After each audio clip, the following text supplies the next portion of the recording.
Hi, my name is Brian Kazmierzak. I'm Chief of Training at the Penn Township Fire Department. We're going to spend a couple minutes today talking about the new dispatch system and radio system that goes live in St. Joe County at the end of June. There's numerous different types of radios that are in the system now. There's the MDTs that are in the system now, and the system operates different than what we've ever used before in the fire service in this area. We're now on an 800 megahertz digital trunk system, so there's a lot of different things that we're going to experience on the fire ground that we haven't necessarily seen before. So we're going to kind of show you some of the radios today that you may be seeing in the field, talk about how the channels are laid out on those radios, and then also show you some of the features that have been added to the battalion chief's vehicles in the system for your safety. The first radio we're going to talk about today is the APX 6000 radio. This is probably the most common. This is the one that was provided from the county to most of the fire departments. So with the exception of Lakeville and Penn Township and the city of South Bend, pretty much everybody is going to be operating off this radio platform. So this is the APX 6000 radio. There are a couple different versions of this, but this will be the most common version out there. So on this radio, just like any other radio, on the top, to turn on the radio, the volume button is going to turn it on. You should get a audio tag that says what bank and what channel you're on. These radios should be usually set to fire dispatch or 71 fire DISP. What that is that is the main dispatch channel now. So it doesn't matter if you're a county fire department, the Mishawaka Fire Department, the South Bend Fire Department, you're going to be dispatched over the 71 fire dispatch channel. When you go en route to a call, then you will change your channel. So in this radio, for example, if you're responding and you're in the county, you'll use the 71 county ops. There's also Mishawaka. So if you're in the city of Mishawaka, you would respond on Mishawaka. And then the South Bend Fire channel. So those would be for your simple incidents, your EMS calls, your vehicle fires, your accidents with injuries with no entrapment. Those would be where you'd use those. If you're responding on a complex incident, so a structure fire, a fire alarm, accident with entrapment, TAC rescue, water rescue, then you would switch to one of the fireground channels, and there's 6 fireground channels, and these are across platforms. So there's no more county firegrounds, South Bend firegrounds, and Mishawaka firegrounds. These 6 channels can be used across the system, and you'll be assigned those from dispatch on the dispatch. The dispatch will actually say units assigned fireground 1, units assigned fireground 2. So with the new system, we know that there's going to be multiple agencies working together, so it's just very simple on the initial dispatch of those incidents to hear what the channel is, and then you switch to that automatically in the rig. So the big takeaway from this is on the fire dispatch channel, we no longer talk. There will never be any traffic back to the dispatcher on the dispatch channel.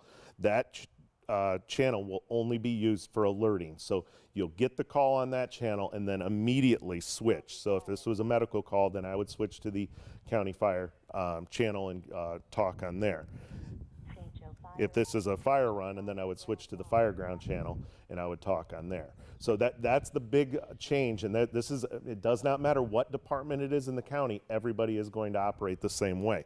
You have training channels in the radio. So usually channel 11 will be your department's training channel, depending on how these are set up. There may be a little bit of different tweaks, but usually it's going to be channel 11 will be that training channel. Remember, that is a simplex channel, meaning you're not going to hear the beep. It's not going to key up and hit the computer system. It's a line of sight channel on the training channels for whatever ones you have. Channels 12 and 13 are department specific. Each department was allowed to kind of set those up themselves. So for example, here at Penn, I have Mishawaka and Southwest training channels because we work with them. But every one of these radios is going to vary department to department. Channel 15 is the countywide or common frequency.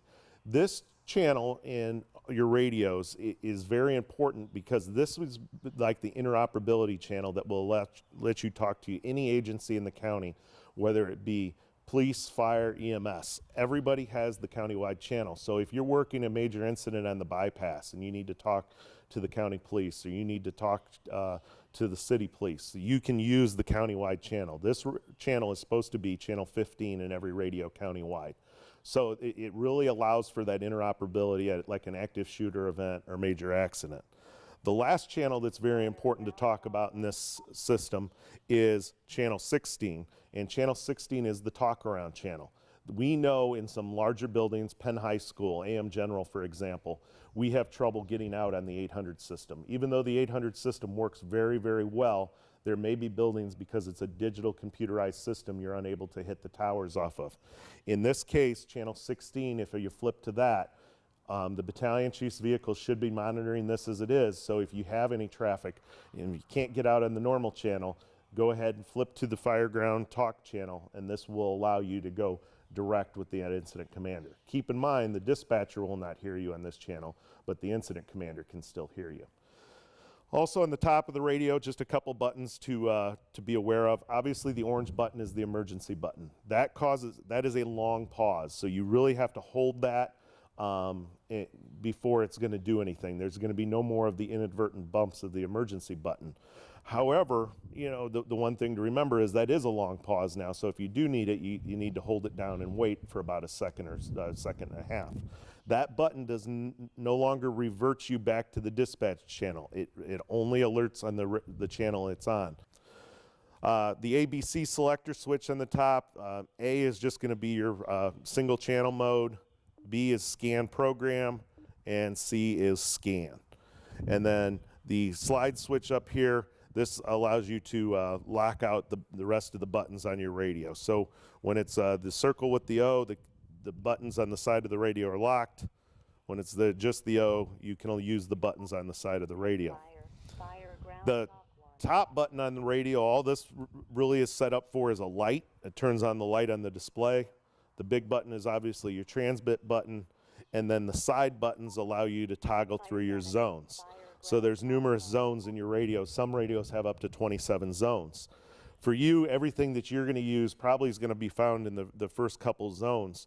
The one that would be important for most of us is the EMS zone, which is the second zone. The reason that's important is eventually they'll go to 800 IHERN channels, so to call the hospital with your patient updates. The other channel that's in there that's extremely important is if you're a BLS ambulance or an ALS ambulance doing an intercept with a BLS ambulance, there is an EMS ops or an EMS tactical channel in there. The goal is to get those patient updates off one of the channels that the dispatchers are monitoring and use the EMS ops or EMS tactical channel for that. This radio here is a little less common in the county, but you will see some of them out there. Penn and South Bend have these for the most part. Those are all their radios. The other place you may see them, Clay has a couple of these as well. This is an APX 7000 radio. The difference between this radio and the radio that I just showed is this is a dual band radio, meaning you can still talk on the old VHF system with this radio or talk to Elkhart County or Michigan or some of the other departments that still may be on the VHF system. Everything else that I just showed is laid out identical to this radio. Just remember that it's a dual band radio. The reason or the way you can tell that is on the antenna, it will actually say VHF/7800. This radio here is what the county issued to the chief officers. This is an APX 6000 radio that has a screen on the front. The only difference with this radio is that to go through the zones, instead of using the side buttons that we talked about before, you push the zone button on the screen and scroll through the zones that way. There's no other operational difference to this radio whatsoever. For those of you that wear the FDNY style radio strap, what you see here is probably the most common way to wear that strap. However, it's also the wrong way. When we wear the FDNY radio strap like this, what happens is, number one, it becomes an entanglement hazard. This hangs away from our body. It can get caught on wires, nails, whatever may be in the building. The other thing is what we need to remember is the connectors on this. So the connector here and the connector here are only rated for about 185 degrees. So obviously the environment that we're working in is a lot more than 185 degrees. The cable is rated to about 330 degrees. So we want to protect that radio. So Fairfax County has determined through a radio study that this is the proper way to wear the radio strap. By exposing the antenna, you allow it to broadcast at its full strength. The rest of the cable is covered, and the only thing you have exposed then is your mic and a little bit of the connector at the top. So while you still do have a weak point exposed here, you're covering up the rest of the weak point. And this is going to allow for the best protection while fighting a fire. All right, the next change I want to talk about is the fact now that the battalion chief vehicles throughout the county will have the ability to sound the emergency tone directly from the vehicle and not have to rely on the dispatcher. The way we do this on the radio, and it doesn't matter if it's this control head or any other APX control head, is you hold down the radio button and then you press the emergency button at the same time. You can let go of the emergency button, and as long as you're pressing the transmit button, it will sound the emergency tone. So it's going to sound like this over the radio.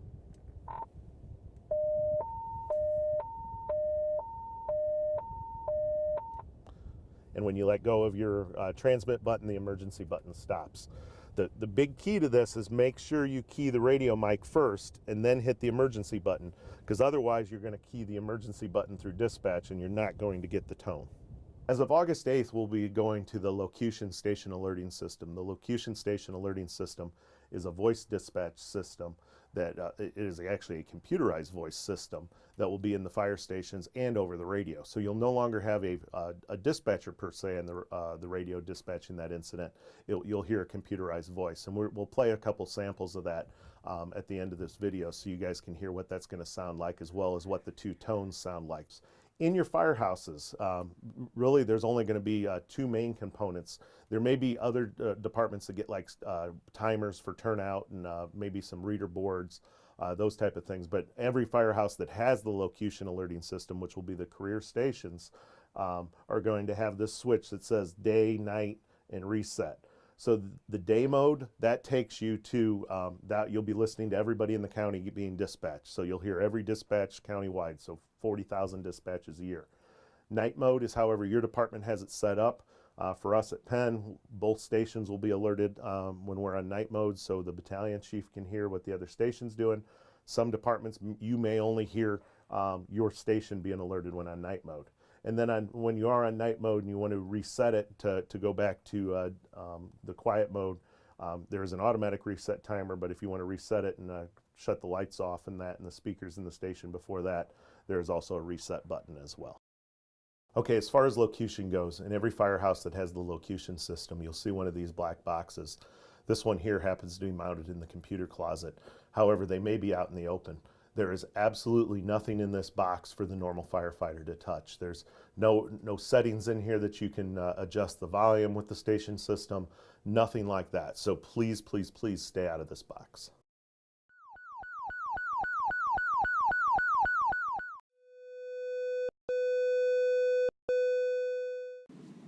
South Bend Medic 10, Southwest Engine 42, Penn Tanker 13, Penn Battalion 5, Penn Squad 13, Penn Squad 14, 17,380 Kern Road.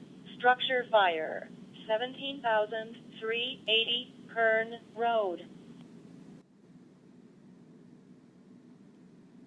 Penn Squad 13, Penn Medic 13, 54,960 Willow Creek Drive. Priority 1, chest pain, 54,960 Willow Creek Drive.